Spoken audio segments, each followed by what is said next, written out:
Good morning, Rhoda. It is Tuesday, September 10th. Today I'm going to talk to you about some poetry by Katerina Stoykova-Klemer, but I want to preface this by saying I'm something of an iconoclast.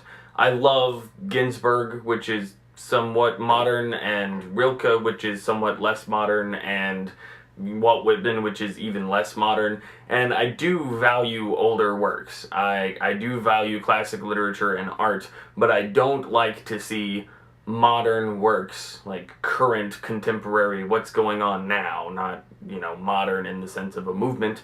I don't like to see that stuff emulating older things. But one of the tropes of current poetry is to have a correlation of a lot of different things, which I love in creative nonfiction, especially, like bringing together different stuff and saying one thing by saying three things, or saying three things by saying one thing, and that's wonderful and beautiful, and it can be very effective. But what I love about Katerina Stoykova-Klemer's poetry is her bravery to say one thing by saying one thing. There are a lot of examples of this in her most recent book, Porcupine of Mind, and you get strange, heart-wrenching moments in poems about how to kiss a stone, and there's cleverness, and there's some silliness, and there's a lot of grit in there too. And I do love Porcupine of Mind. I just read it recently, but I really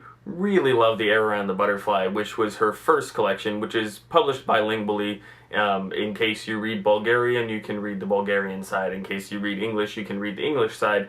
In the event that you can read both, then you've got like two books for the price of one, or at least one heavily repetitive book for the price of one. The thing that I love so much about The Air Around the Butterfly is that there's so many personal poems, expressions of what it's like to be an expatriate, of what it's like to be a first-generation American, and I personally am not an expatriate. I am not a first-generation American. I've never left home to come to a land where sweaters are abundant, but I can feel it because of the bravery in the poetry, that she doesn't tell or show, she just expresses.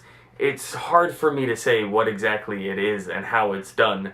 If I could tell you, maybe I could do it. It is visceral, it is brave, it is strange in not like a quirky way, but in compelling ways. That so-called quirkiness is bravery, to come at something conventional from an unconventional angle, to write a poem about a mermaid, to write a poem about how to kiss a rock, to write a poem about the last sweater that your grandmother gave you, to write a poem about the last time that you saw your boyfriend who was enlisting in the army.